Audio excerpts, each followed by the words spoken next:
importante es que estamos juntos y juntas aquí encendiendo, fortaleciendo esa llama de la esperanza, que es la llama de la lucha, ¿verdad? De la solidaridad. Agradecemos a cada uno, cada una, y ya está con nosotros, ya están nuestros panelistas. Porque la privatización, ¿qué busca? ¿Para qué la gente se mete a una empresa a producir algo? Para ganar dinero. Busca motivo de lucro. Y el problema es que a veces cuando por un lado está el lucro y por otro lado está el beneficio social, ¿qué le toca escoger? El lucro. Eso no quiere decir que no le vamos a dejar a alguna persona particular que haga algún trabajo específico, eso no quiere decir eso. Pero el fundamento de la privatización es ese. Pero fíjense que no solo privatización, sino aún cuando son empresas públicas con mentalidad privatizadora. Vean por ejemplo el caso de la Autoridad Salvadoreña del Agua, el ASA, ¿no? Nosotros por años manifestábamos que no debería hacerse una autónoma, pero mucha gente sí que es una autónoma. ¿Quién es el gobierno? Una autónoma. Hizo caso. Ajá. ¿Y qué le dio a esa organización? Autonomía financiera, autonomía administrativa y no sé qué. ¿Qué significa autonomía financiera? Significa que usted tiene que hacer funcionar la instancia, ¿verdad?, económicamente. Ahora, ¿y eso qué significa? Significa que cuando usted tenga que decidir entre darle agua a una comunidad que está por ahí con dificultad y todo, o a una empresa que le va a pagar bien, ¿a quién va a escoger?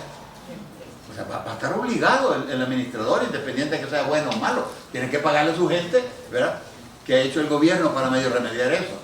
Le dio un par de millones a la ASA, lo cual está bien que le dé, es que no debería tener autonomía financiera. O sea, no todos teníamos que debería ser mejor dependencia del Ejecutivo. Hay en Brasil, Paraguay, Argentina.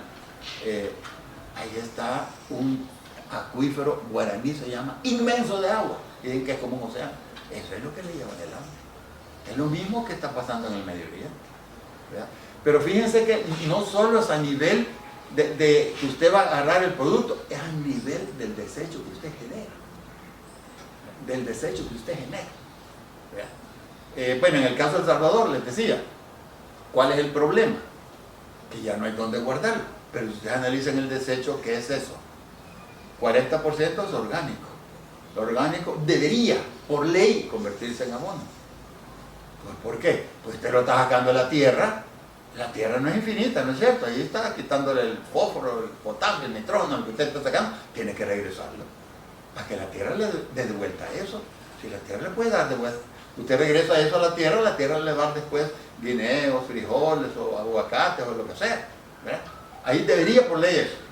Cosas que no se pueden hacer, hay que evitarlas. El plástico es desechable, ¿verdad? Que uno lo usa y tan cómodo es. ¿Qué puede hacer uno con el plástico después de usarlo? Ahí pasan 500 años en la naturaleza, cada vaina no se degrada, ¿verdad? 5 minutos que uno usa una pajillita, ahí está, y 500 años ahí, ¿verdad? Aquí en El Salvador se recogen 1000 toneladas de plástico al día. Eso debía prohibirse. Nosotros hemos propuesto a la Asamblea Legislativa desde hace 3 años una ley para comencemos a regular eso. Comencemos. En 2 años quitemos los removedores, esos de azúcar, las pajillas, cosas así más sencillas. Y vamos avanzando. Y después, como una segunda etapa, hablemos con los médicos. A ver cómo hacemos con el asunto que ¿cómo se llama? La sangre que está en bolsas de plástico y todo. Pero yo creo que la apuesta nuestra debe ser, primero, cuando nos organizamos y podemos trabajar con otros grupos en otros países, hacer organizaciones y esfuerzos serios internacionales, luchar por ver cómo vamos cambiando el sistema. Es una cosa sumamente compleja, sumamente difícil, porque estamos en él. Ese es el punto, estamos en él, uno. Pero a nivel nuestro hay que irse protegiendo, ¿ya? ¿Qué es lo que nosotros estamos expresando cuando hay amenazas como, por ejemplo, de la finca El Espino? Que no deberíamos aumentar la vulnerabilidad nuestra. Nosotros no somos responsables de los chinos hacen y los gringos y los europeos, pero estamos aumentando la vulnerabilidad. Entonces yo creo que nosotros deberíamos luchar por eso aquí en este país. Tratar de garantizar que tengamos el alimento que necesitamos. Fíjate, el 90% de lo que consumimos en verduras, frutas y hortalizas viene de fuera. Y aquí, ¿y cómo la vamos a producir? En forma agroecológica, ¿verdad? Tratando de ¿verdad? Compostar nuestros desechos orgánicos, evitar el uso de pesticidas. Pero cuando hemos tratado de poner leyes así, siempre las han boicoteado, ¿verdad? Desde el tiempo de Tony Sack hasta la fecha. Ha costado eso, ¿verdad? Ha costado porque siempre lo ven a uno como que se está poniendo al desarrollo, ¿verdad? Como que resentido social. ¿Resentido de qué? O sea, nosotros debemos entender que la lucha debe ser por la vida y no podemos nosotros evitar cómo es que funciona el planeta, porque somos parte de él. Nosotros no establecemos objetivos sociales y objetivos ambientales en pro de la sustentabilidad. Yo agregaría también objetivos económicos y objetivos políticos. Pues, ¿cuál es el problema con los objetivos políticos? Que ve nosotros en una comunidad, ¿quién manda? La empresa que está ahí. ¿Qué es lo que ha pasado con la minería, por ejemplo? Es una empresa grande, ¿verdad?, que tiene plata y genera problemas dentro de la comunidad, los que están a favor y los que están en contra. Y los que están a favor, ¿quiénes son? Los vigilantes, los trabajadores y todo, y se arman a veces líos feos, pero a veces hasta muertos hay, como ha pasado aquí en El Salvador, allá en San Isidro, ¿verdad? Entonces, yo creo que esto es importante, ¿verdad? Tener claridad en que los objetivos sociales, por lo menos sociales y ambientales, deben ir en pro de la sustentabilidad. Si no hacemos eso, tarde o temprano los derechos humanos van a ser violados, independiente de quién esté en la dirección. Porque si la orientación del sistema político, económico y ideológico no va supeditado a eso, nos va a generar problemas. Entonces ahí está nuestra principal tarea. Esa ejecución, tuvimos el testimonio de muchas personas que van a las farmacias, no tienen, imagínense, llevar a nivel de no tener insulina, no tener enalapril, que son medicamentos que si ustedes van a las farmacias privadas las encuentran y las encuentran hasta cierto punto baratas, ¿verdad? Relativamente. Pero en el momento que alguien cae enfermo, ese dinero se utiliza para todos por igual. ¿Quién quiere estar enfermo? Díganme, es lo que yo digo. ¿Quién quiere tener una leucemia? Ni diabetes, hipertensión, absolutamente nadie. Pero eso se va a dar. Y entonces para ese momento es que necesitamos nosotros la seguridad social. Imagínense, yo lo he dicho, una cirugía de corazón abierto que afuera les está costando 30,000, 40,000 dólares. En el instituto no se hace por menos de 25,000 dólares. Y eso es lo que nos cubre la institución. Y a eso tenemos derecho todos, aunque hayamos aportado solo 5 dólares. Me refiero al Seguro Social, donde se aporta una cuota. Pero imagínense en el Ministerio de Salud que ni siquiera eso hay. ¿Ustedes han escuchado a alguien que le hicieron una cirugía de corazón abierto en el Hospital Rosales? Cateterismo cardíaco sí se hace. Es un procedimiento diferente para sacar el fondo de protección y que después lo recontraten. Han recontratado solamente al 20% de los que se han ido, porque solo eso es lo que ha regresado a querer que los recontraten. El 80% de los médicos especialistas y subespecialistas que se han retirado no han regresado a la institución. O sea, no era esa la voluntad de retirarse, era el peligro de perder su fondo de protección después de 30, 35 años de labor en la institución y que de un plumazo les digan no hay pisto, porque todo el fondo de protección se lo llevaron junto con la reserva técnica y el ahorro institucional. Entonces, toda esta situación es la que estamos viviendo nosotros en el Seguro Social. Y ya como sistema de salud global, ustedes lo pueden ver. Los pacientes con insuficiencia renal se les sigue poniendo catéter rígido. No sé si alguien conoce aquí un paciente con insuficiencia renal que ya hacen diálisis peritoneal. Sí. Seguimos haciendo la diálisis peritoneal de hace 80 años. Imagínense ustedes, en pleno siglo XXI, seguimos con la tortura, la barbarie de colocar una guía de unos 30 centímetros rígida, porque se perfora debajo del ombligo, con la posibilidad de romperle una tripa a la persona. Con eso seguimos todavía. Y la pobre gente lo acepta, porque no tiene de otra. No tienen para pagar 125 dólares de una hemodiálisis. O sea, no somos el único como Simetril y como gremio médico que estamos preocupados por la situación de salud del país, sino que está Movimiento Universitario con Pensamiento Crítico, Bloque de Resistencia Popular, Foro Nacional de la Salud, COFOA, la Confederación Nacional de Trabajadores, la UNT, en fin, una cantidad importante de organizaciones nos hemos puesto de acuerdo y hemos lanzado lo que es la Coordinadora Nacional por la Defensa de la Salud de la Población Salvadoreña, CONADESA.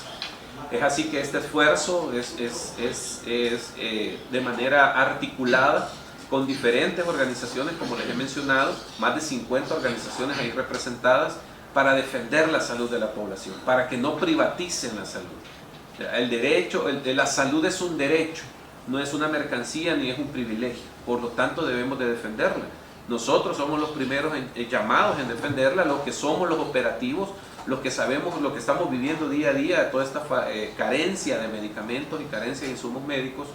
Y por eso hemos hecho el llamado, y así también hacemos el llamado a todas las demás organizaciones que, aunque no estén en salud, que representen otro tipo de derechos, pero que nos unamos en este esfuerzo para poder defender en primer lugar la salud, pero eso sabemos nosotros que se puede extender a todo lo demás. Defender el medio ambiente es defender la salud.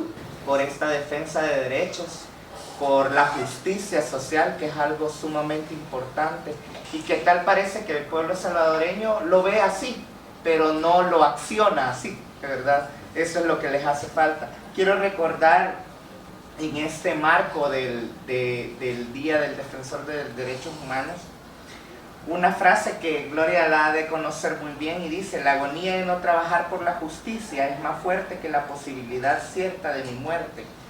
Esto último no es más que un instante, lo otro constituye la totalidad de mi vida. Y eso lo dijo Herbert, ¿verdad?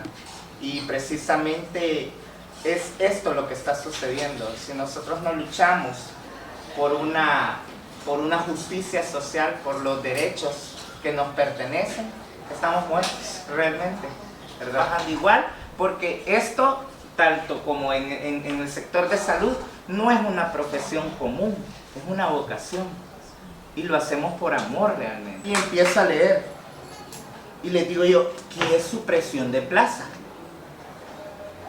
Y me dicen, es que supresión de plazas, porque decía algo importante.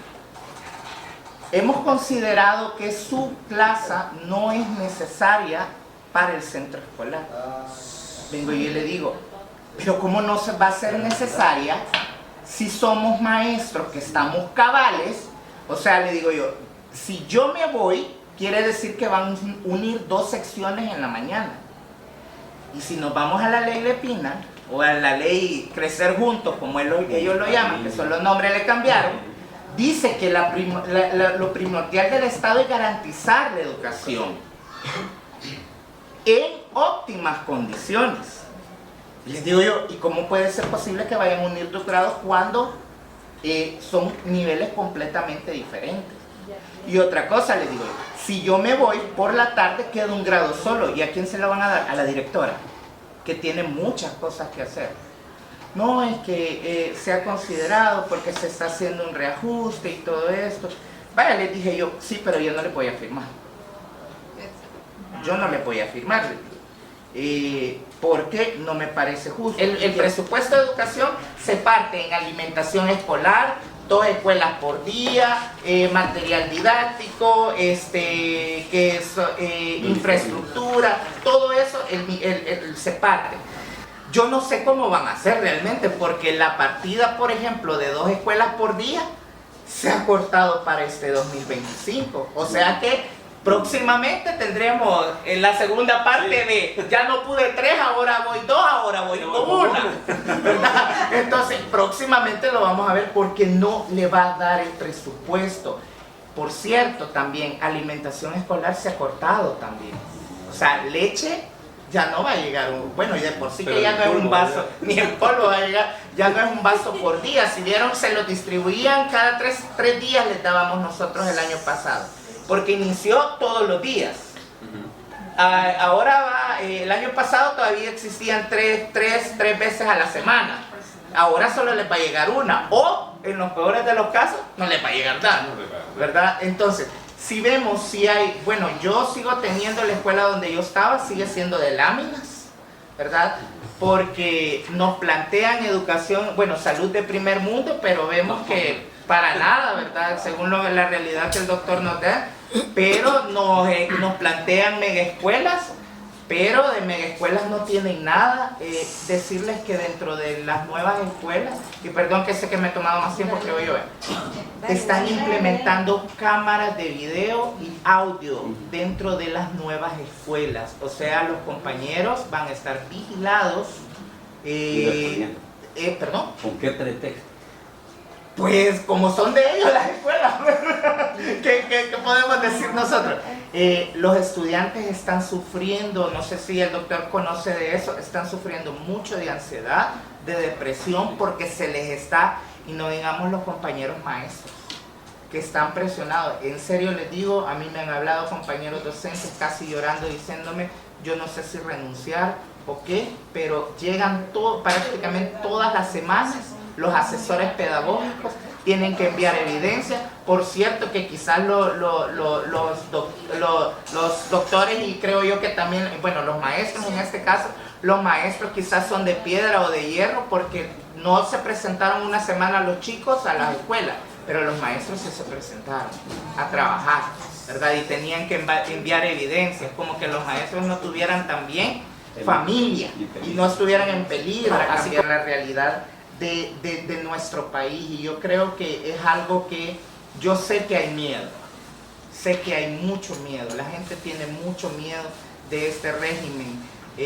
Hoy veía a Alejandro y veía al pastor y decía yo, hay algo muy importante en esto. Y si ven el video de Alejandro, nunca deja de sonreír. Sí, sí. Y es que la satisfacción de hacer bien las cosas y de defender los derechos siempre va a dar esa alegría, realmente.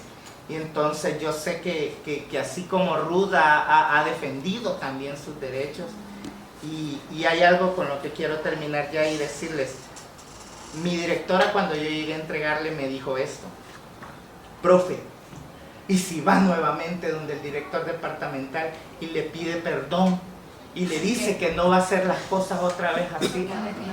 Y le dije yo, es lo único con lo que yo no estoy de acuerdo con usted.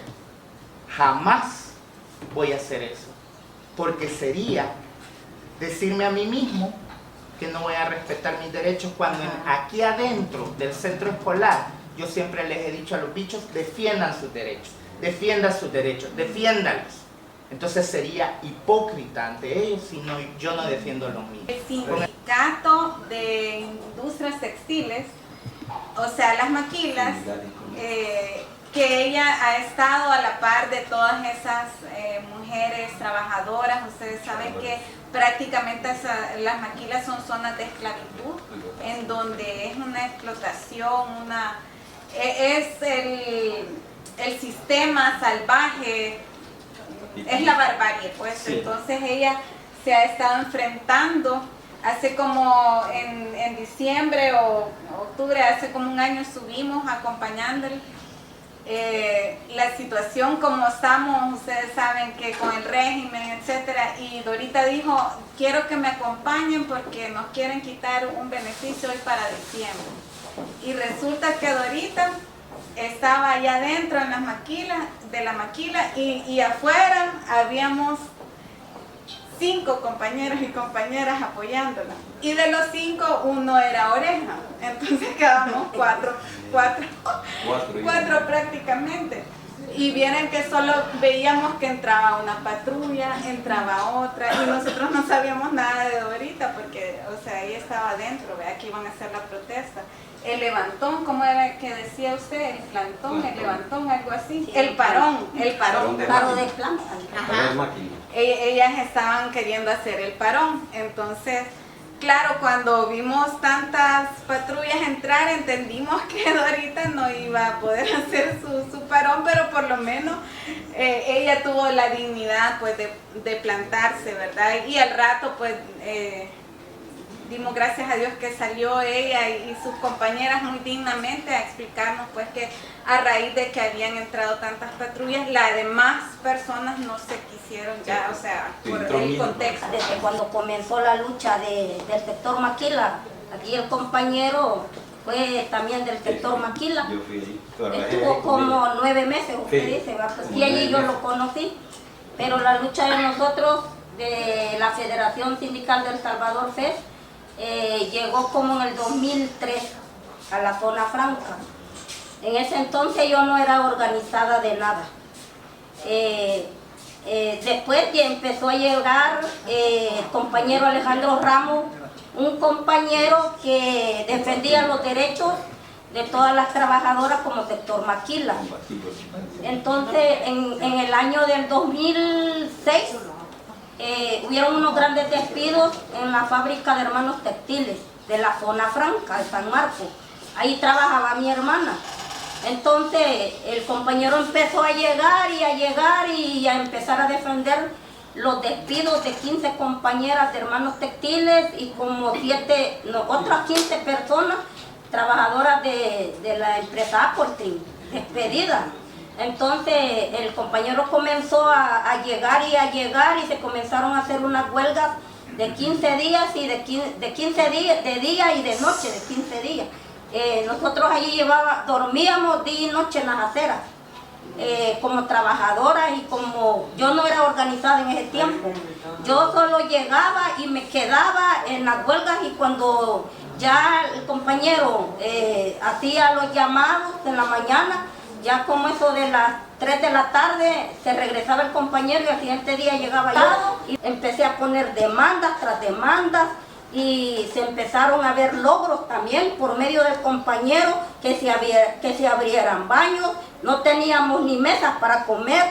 Nosotros pedimos varios bienestares, mesas, que se regaran techos, que se abrieran los baños, que hubieran oasis, que hubiera una tubería donde hubiera agua filtrada para oasis, que dieran papel, porque todo eso no había. Entonces son logros que nosotros como la FE, como SICSE logramos y se lograron bastantes derechos pues laborales que pedimos como trabajadores allí y después en las grandes huelgas el compañero llegaba y los echaban a humo. La humo siempre llegaba a los 10 días porque las huelgas eran de 15 días. Pero entre todas las seccionales y los sindicatos, lo que es la zona franca, todas nosotros como mujeres, allí siempre los uníamos, siempre defendíamos al compañero. Cuando llegaba la humo, la policía, lo rodeábamos en cadena y metíamos al compañero en medio para que no lo golpearan. Pero hubo un día, mediodía, de que llegó la policía, los agarró distraídos, pues lo golpearon, lo torturaron y fue a parar a la cárcel. Venimos nosotros y movimos cielo y tierra como para poderlo sacar, lo sacamos y él ya estaba, él padecía, le habían detectado cáncer y esas grandes golpizas lo hicieron a que falleciera el compañero. Y estando el compañero ya muerto, él murió el 9 de abril del 2012 y nosotros allí todavía quedamos como una fortaleza pues de seguir defendiendo y todavía yo sigo defendiendo de esa fecha y sigo denunciando a esas empresas, cosa que yo no he dejado de que ellos sigan tratando mal a la gente, levantando, andar resolviendo problemas. Como directiva sindical tengo derecho. Entonces ellos vinieron y como vieron que no me podían sacar de ninguna forma y que siempre he dilatado, he puesto la mala imagen porque ellos adentro de las plantas hay compañeros de que le gritan, hay gente enferma de diabetes, de los riñones, de los pulmones, pero gente enferma y gente que va a la clínica y las doctoras de la clínica lamentablemente están a favor a la empresa de que cuando uno va le dicen usted está bien internacional, va el llamado para el señor Nayib Bukele de que igual tiene que ver por los pobres, no por los ricos, porque él ahorita en día, como les dije ayer en el sistema, que se está viendo de que este señor a la clase pobre no le está poniendo atención, le está poniendo atención más a los ricos pues. Yo también le hice el llamado a Rolando de que mi credencial no vale $3,000 como llegó el abogado de la empresa al Ministerio de Trabajo, porque también yo puse la demanda. Y en la demanda cuando el abogado llegó la licenciada de allí y no llevó pruebas. Mías no ha llevado nada de pruebas de lo que ellos me acusan. A la hora llegada de estar allí, no llevó pruebas, el abogado no llevó esos $3,000 allí en el ministerio.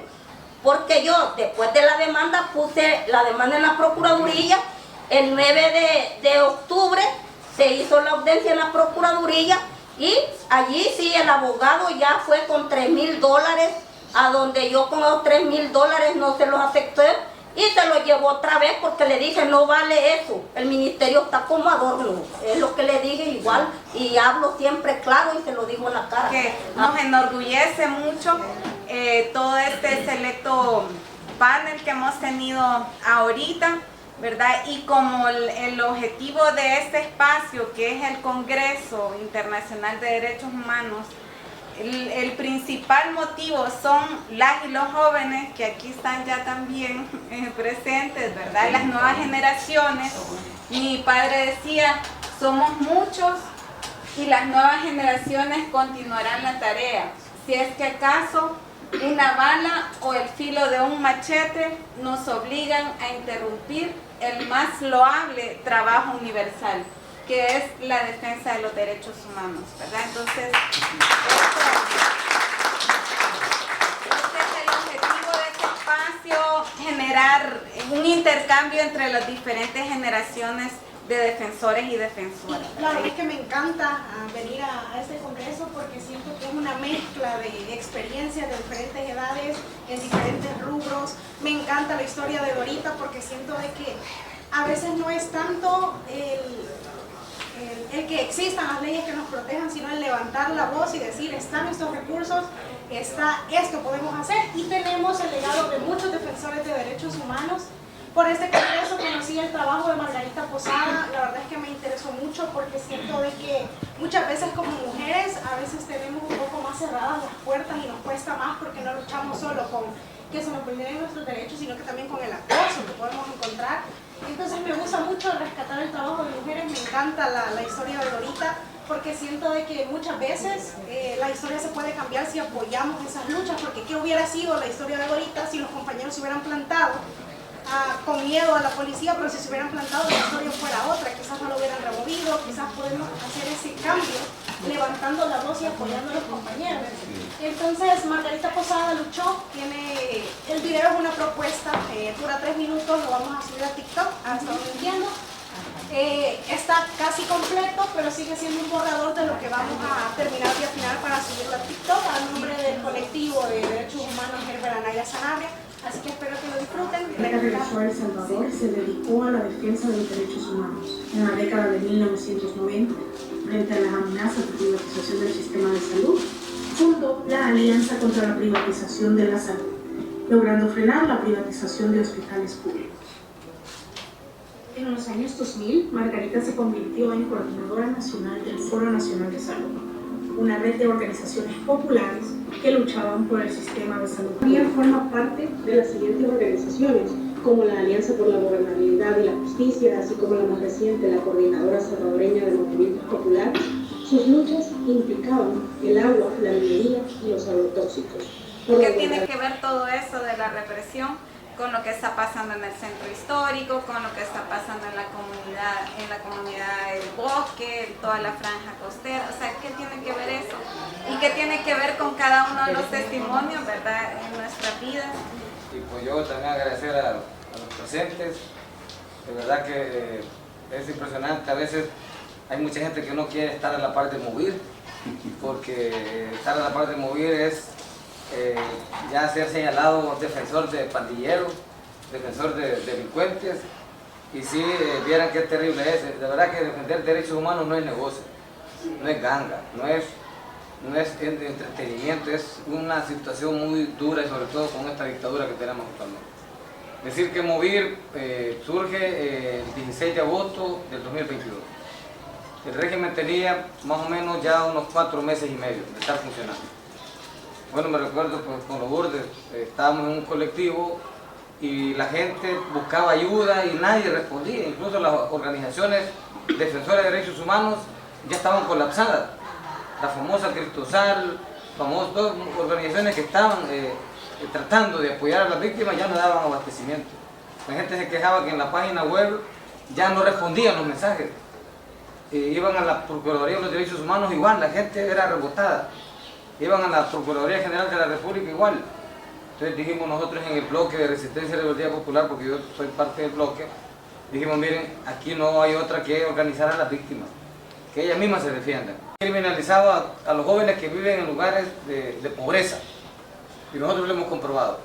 Entonces, cuando comenzamos a hablarle a las víctimas que tenían que defenderse ellas, pues sin experiencia, sin conocimiento, pero por ese dolor, por ese amor a ese ser querido, lo hizo. Y tenemos mujeres ahora que hasta a mí me da miedo a veces cuando ellos se expresan. Dicen cosas tan duras. Lourdes Palacios, ella pues su trayectoria de lucha es bastante amplia y ha estado en diferentes espacios dando su aporte.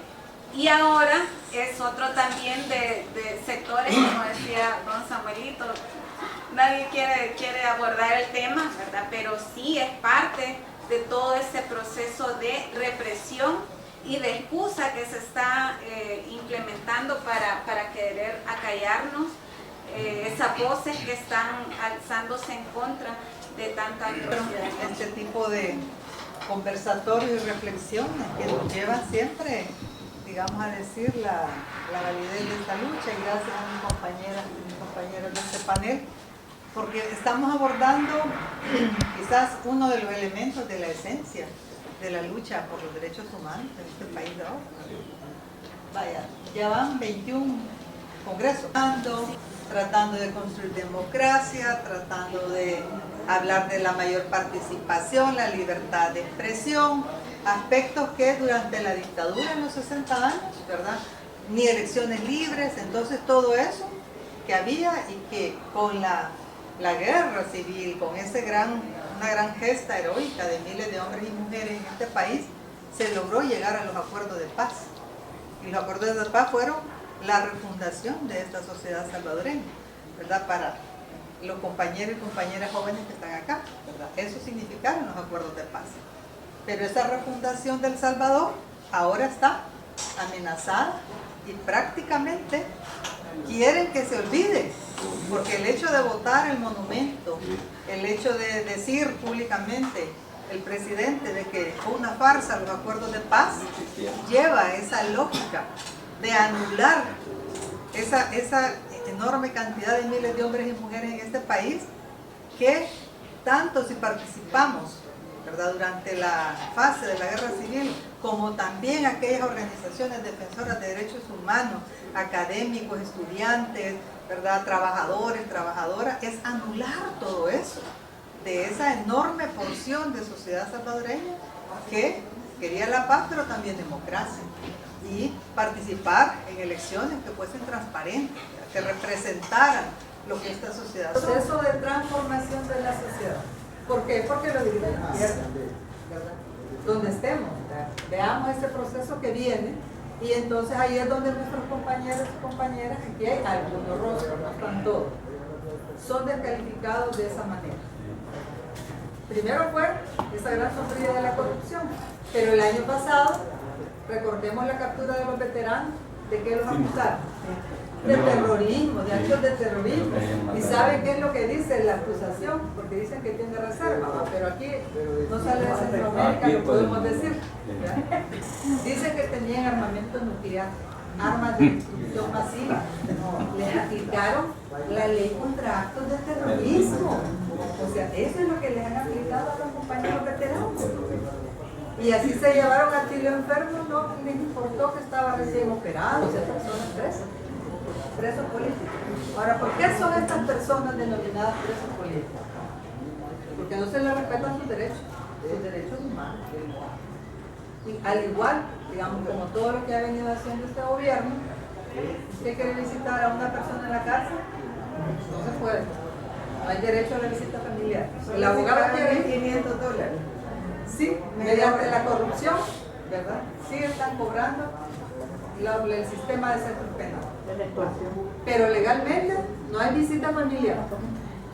No hay visita del abogado. Eso quiere decir, no hay derecho a la justicia. El acceso a la justicia lo tienen negado las personas que están en los centros penales. Derecho a la salud, a la alimentación, tampoco. A conocer qué está pasando en el mundo exterior, tampoco. Allí no hay televisor, no hay radio, no les llega periódico, no les llegan ni las cartas de los familiares. Cuando COFAPE surge en el año 2022, justamente era para el tema de denunciar lo que estaba pasando en este país. La falta del debido proceso que tienen estas personas.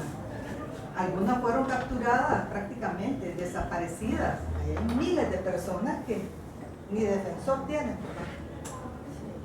Entonces lo que está pasando en este país, compañeras, compañeros, es esas características fascistas, neofascistas que está agarrando este país, fundadas en la represión.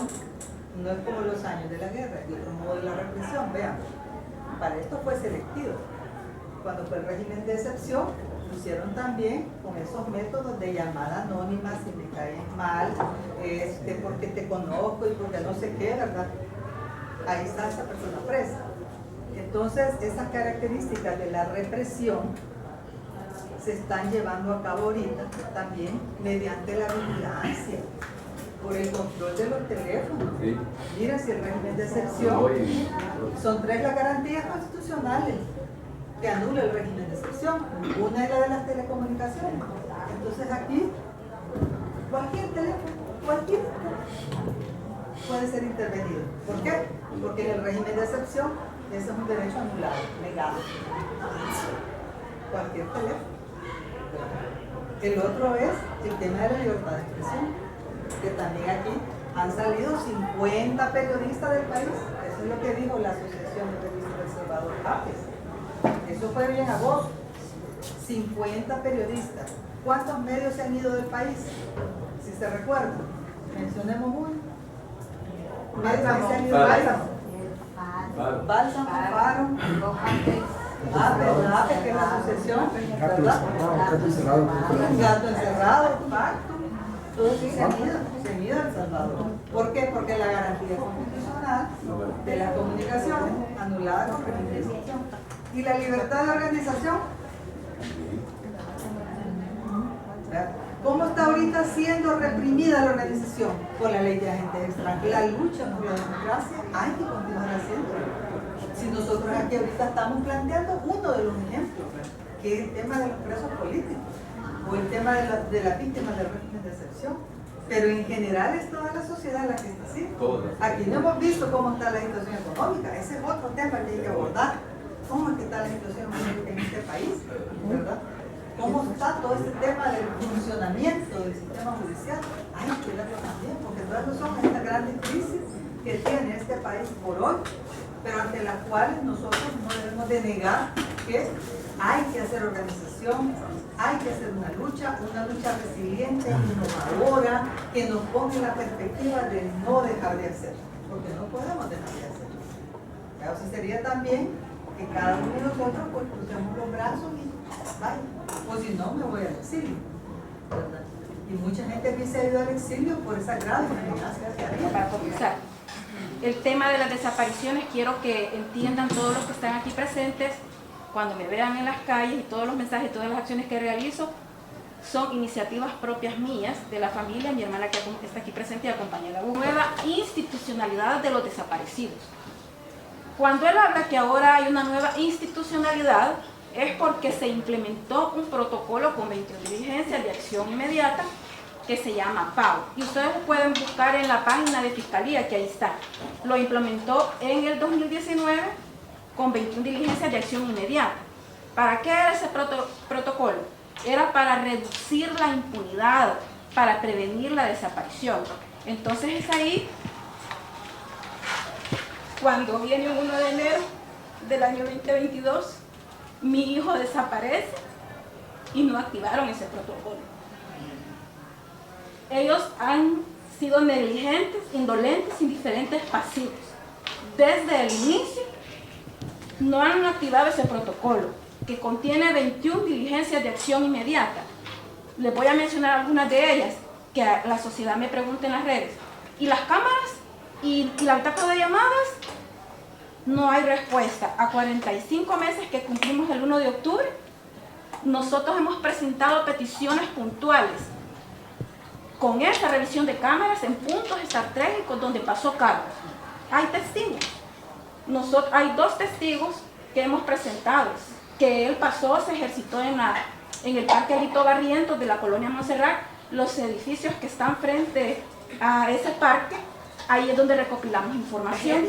Nadie me dice qué hacer y no hacer, les voy a decir, porque dicen, es que la están financiando. No, todo es recurso propio. No soy una ONG, porque si fuera una ONG ya no hay defensores ahorita. Ahorita, no, como decía el compañero don Samuel, ¿dónde están todos esos defensores? Porque ganaban un sueldo. Nosotros estamos por convicción, no ganamos un sueldo. Entonces son de los obstáculos que nosotros hemos encontrado hasta el momento. Presentaron el documental de Margarita Posada, estoy muy orgullosa. Gané el premio Margarita Posada este año 2025. También gracias al colectivo Herbert Anaya. En este caminar pues he encontrado a Glorita, ¿verdad? Que ha apoyado como colectivo Herbert Anaya. Nos hemos enfrentado al acoso de la policía, ella viene de estar conmigo. Hemos encontrado, ¿verdad?, personas en este caminar. ¿Alguien sabe o ha ido de acá a una medicina legal? ¿Saben qué es entrar a una medicina legal? ¿Qué es lo que va una persona a buscar? Correcto. Pero hay una unidad de desaparecidos, el módulo 6. Un módulo que llevo 45 meses visitando y hay 6 regionales. Le estoy hablando San Vicente, Usulután, San Miguel. Las 6 regionales han sido visitadas. Y así hay que ir a monitorear todas las medicinas legales. Y la lucha cambió, pues ya este año, hoy le pusimos como alerta a Carlos El Salvador, va cambiando, porque hemos acompañado a madres, ¿verdad?, que tienen hijos desaparecidos. Pero esa es la otra parte que yo he conocido en este tema, les voy a decir. Porque dice, mi hijo tiene tanto tiempo, mi hijo es tal. Cuando se les hacen las convocatorias y en el proceso de que entrevistemos, muestren su foto y ellas den su testimonio a lo que se han enfrentado, hicimos 2 plantones digitales y doy gracias a Glorita, ella nos ha acompañado en los dosieres, solamente 5 familias. De 20 familias que me habían contactado, yo les dije que participaran. Es una forma de visibilizar y de exigir justicia. Pero si las familias no rompen el silencio, siempre van a estar en el anonimato. Siempre va a seguir esta cadena de la impunidad. El Estado solamente está de expectante. Ya tocamos Ministerio de Justicia, todas las instancias acá, y sabemos que si estamos preparando una información para el CIDH, eso lleva tiempo. Pero créanme que aquí el camino es, para mí, el modelo, y quienes han sido, pues para mí, personas de lucha, está Maricela Escobedo. Alguien me dijo, usted me recuerda a Maricela Escobedo. Las 3 muertes de Maricela Escobedo, les recomiendo ver la historia de él. Es una defensora de derechos humanos en México. No es fácil estar viviendo por 45 meses. Créanme, andar en las calles, andar en medicina legal, presentando escritos. Para mí, desde el día 1 no existe la palabra miedo. Yo voy a seguir visibilizando el caso de mi hijo. Seguimos con las convocatorias para quienes se desean, cualquier madre, en cualquier contexto, ningún crimen de desaparición forzada, un crimen de lesa humanidad, no prescribe. He intentado hacer como una recopilación de un poquito de la historia de nuestro país y comienza de esa manera.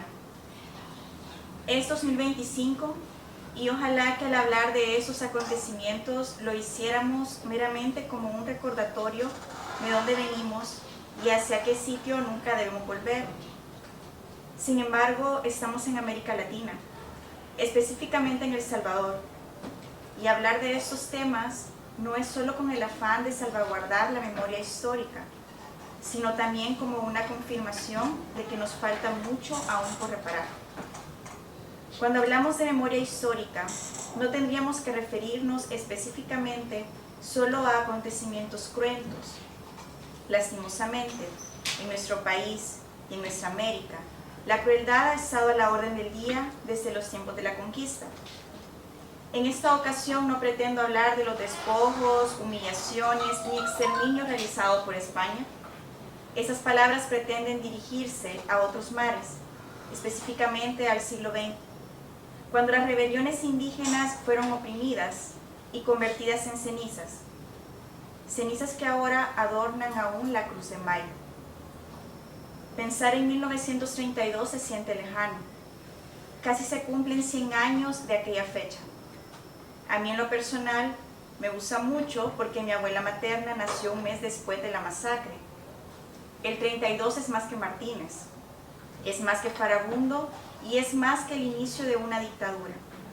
Con el 32 se deshizo buena parte de nuestro idioma, nuestra vestimenta y nuestras costumbres. Cargamos muertos como costales hasta las fauces del Izalco. Con el 32 nacimos medio muertos, como lo dijo Roque Dalton. No fue una masacre comunista como el Estado salvadoreño quiso venderlo a Estados Unidos. Fue un genocidio indígena que a la fecha silenciamos sin darnos cuenta. Casi nadie habla del 32, quizás sea porque está muy lejano o porque sin darnos cuenta arrastramos el miedo del indígena atormentado. Quise empezar este discurso hablando de esta masacre por ser un punto de quiebre. Fue un nuevo soplo de vida, donde se eliminó la mayor parte de salvadoreños que según el gobierno en turno estorbaban. Es una suerte que nunca nos hayan podido eliminar a todos. No hay cifras exactas. Algunos dicen que 10.000, otros que 30.000 muertos. Lo realmente grave es que fueron asesinados y que nunca se hizo justicia.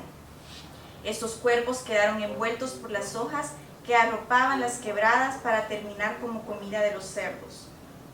Hace unos años pensaba sobre lo difícil que debió ser tener a Martínez 12 años en el poder. Más de una vez me pregunté cómo permitió el pueblo que un hombre estuviera en la silla presidencial tanto tiempo. Ahora ya no me hago esa pregunta. Sé que el actual gobernante estará más años que Martínez. Aquella pregunta infantil hoy carece de sentido. La gente se terminó cansando, por eso ocurrió el 44. No fue un grupo de personas poniendo el pecho, fue una conglomeración de organizaciones y de sectores que se unieron con un objetivo en común: derrocar lo que desde un inicio había sido abominable. Así nació la huelga de brazos caídos, donde al lograr el cometido se alzaron los brazos como antorchas encendidas, hambrientas de libertad. Hubiese parecido que todo se resolvería de inmediato, pero no fue así. Ese mismo año ocurrió otro acontecimiento, del que poco o nada se habla: la masacre de Ahuachapán, que fue en diciembre de 1944. Debo decir que nunca hubiera sabido de esta masacre si mi tío abuelo no hubiese estado involucrado. Era un hombre joven que había migrado del oriente del país hasta San Salvador, se unió al Partido Comunista y como obrero luchó incansablemente. Su nombre, como el de tantos otros, se perdió en la historia, pero logré rescatar una copia del periódico estudiantil de la Universidad de El Salvador, donde se le menciona, junto a una decena de jóvenes que fueron asesinados por el gobierno salvadoreño. Aún no sabemos dónde está su cuerpo. Dicen que quedó en Ahuachapán. Para mi tatarabuela quedó en las fotos familiares, en el café de las montañas de Morazán y en esa última carta sin respuesta. Este evento ocurrió 7 meses después del derrocamiento de Martínez, específicamente un 20 de diciembre del 44. Para esas fechas ya había un nuevo gobierno en turno. Pero para la mala suerte de nuestros pueblos, un nuevo gobierno no siempre significa un cambio positivo. En El Salvador ha sido sinónimo de una línea continua de corrupción y engaño oficiado por otros rostros. Fue una jornada orquestada por opositores del nuevo gobierno provisional, fue un intento armado por restablecer la democracia tras la caída del dictador Martínez, un medio por el cual civiles en su mayoría dieron la cara para tener un mejor país. El movimiento comenzó en la ciudad de Ahuachapán, donde civiles y militares tomaron el cuartel. Buscaban extender la rebelión hacia otras zonas. Esto fue en vano. Algunos dicen que no fue bien planeado, otros mencionan que fueron traicionados. En cualquiera de los casos, las fuerzas gubernamentales sofocaron el levantamiento en pocas horas. Hubo muertos, heridos y encarcelados. Los muertos fueron lanzados a fosas comunes y hasta la fecha no se sabe qué pasó con los cadáveres. Con la caída de Martínez, el orden y la democracia no surgieron de inmediato. Eso es lo más doloroso de una dictadura, lo difícil que es reconstruir un país que ha sido sometido por tantos años. Después de Martínez tuvimos a varios militares en el poder, un militarismo que duró hasta el 79 con la caída de Carlos Humberto Romero. Podemos mencionar Decenas de masacres ocurridas en los 70s y 80s, como la masacre estudiantil del 75, la masacre del Mozote, el Calabozo o la muerte de los padres jesuitas Elba y Celina. Todas ellas cometidas bajo la mirada y el respaldo del gobierno salvadoreño. La masacre del Mozote y caseríos aledaños está catalogada como un crimen de lesa humanidad, donde el Estado asesinó a más de 1000 salvadoreños acusándolos de guerrilleros. Ven cómo se repite la historia. En el 32 se les acusó de comunistas, en el 81 de guerrilleros. Ahora se sigue acusando a los siempre sospechosos de todo. Ven por qué es importante la memoria histórica. Nos ayuda a no caer en el mismo discurso estéril del que se apropian los gobernantes en turno para tener el poder de oprimirnos. La lucha por la defensa de los derechos humanos es una batalla que se pelea día a día, en los trabajos, en las casas de estudio como lo es nuestra universidad, en nuestros hogares y en las calles. Tenemos el honor de contar con la memoria de un salvadoreño ejemplar como lo fue Herbert Anaya, que luchó hasta el punto de perder su vida a pocos metros de su casa un 26 de octubre. Menciono a Herbert por ser un modelo de luchador incansable, quien aún estando secuestrado documentó los diferentes tipos de tortura que los cuerpos de la policía ejercían en contra de los prisioneros políticos de la fecha. Ese temple, esa determinación y esa constancia ha hecho que Herbert no muera del todo y que se mantenga vivo en sus escritos, en sus memorias, en la de su esposa Mirna y en la de sus hijas e hijos.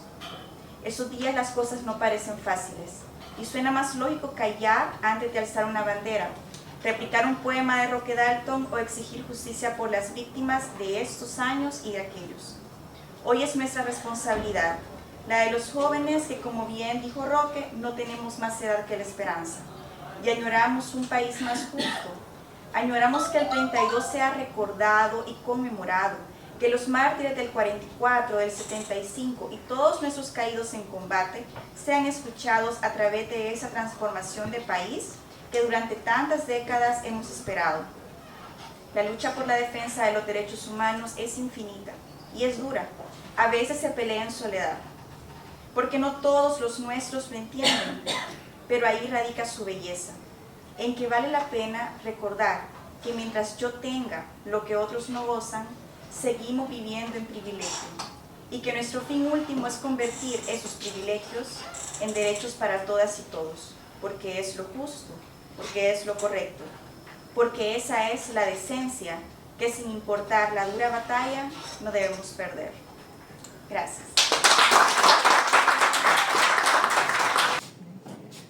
Hoy quiero hablarles de una verdad que duele, una realidad que muchos prefieren ignorar. El mayor enemigo de los derechos humanos no es el odio, sino la indiferencia. Aquí en nuestra tierra, en El Salvador, esa indiferencia ha alimentado dos sombras que siguen creciendo: la ignorancia y el abuso. Sombras que roban vidas, silencian sueños y destruyen dignidades. Hablar de derechos humanos no es una teoría, es hablar de historias reales. La historia de Marta, una madre que busca medicina para su hijo enfermo, pero encuentra puertas cerradas. La salud es un derecho, pero a ella se convierte en una súplica. La historia de Carlos, un joven señalado por vivir en el lugar equivocado. La ignorancia convierte prejuicio en condena. Y de tantas mujeres que lloran en silencio, que piden ayuda y reciben culpa. El abuso no solo golpea el cuerpo, rompe el espíritu. ¿De verdad vamos a seguir diciendo que aquí en El Salvador todos somos iguales? Cuando la brecha de indiferencia social se marca día con las personas que andan a pie. O sea que el país se ha convertido en un colectivo de una argolla dorada selectiva y las personas que más lo necesitan son discriminadas. La ignorancia no es solo saber. No, la ignorancia no es solo no saber. Es no querer ver. Es callar cuando otro sufre. Es decir, no es mi problema. Nos llamamos salvadoreños. Irónico que nos une un partido de fútbol, pero la desgracia de los demás nos separa. ¿Cuántas veces nosotros hemos pecado de clasistas? ¿Cuántas veces nosotros hemos pecado de discriminar a la persona que está en la parada de buses limpiando un vidrio? La ignorancia no es solo no saber, es no querer ver las necesidades que tenemos a nuestro lado. Es callar cuando otro sufre, es decir, no es mi problema. Y cuando dejamos de sentir el dolor ajeno, no solo se pierde el derecho, se pierde la humanidad. El abuso nace cuando el poder deja de servir y empieza a someter.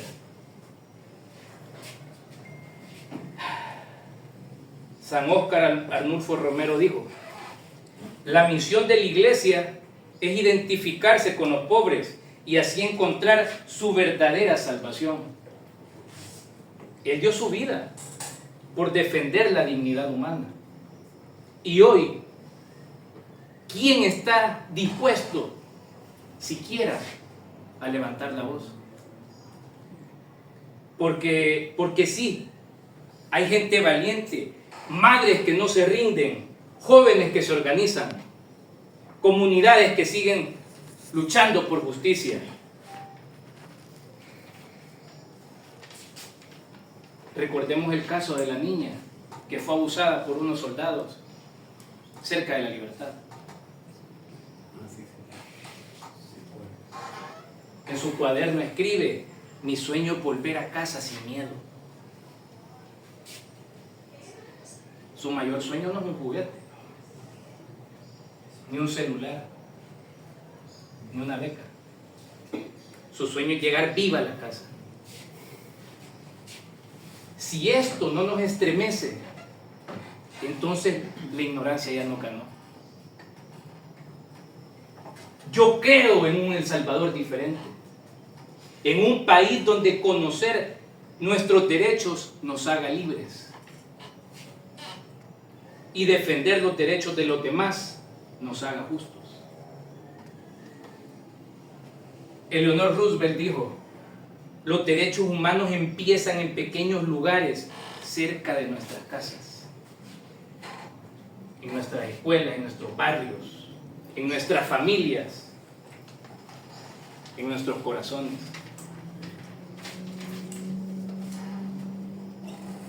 Y hoy los invito a que no permitamos que el miedo nos convierta en ignorantes, ni que el poder nos convierta en abusadores. Que nadie más sea silenciado, que nadie más sea ignorado, que nadie más viva con miedo, porque los derechos humanos no se agradecen, se ejercen. La dignidad no se discute, se defiende. Un pueblo que conoce sus derechos jamás será silenciado. Que viva El Salvador, donde la dignidad vale más que el miedo. Que viva El Salvador, donde la justicia no es un privilegio, sino un derecho. Que viva El Salvador, que se levanta, que lucha y que no guarda silencio. Muchas gracias.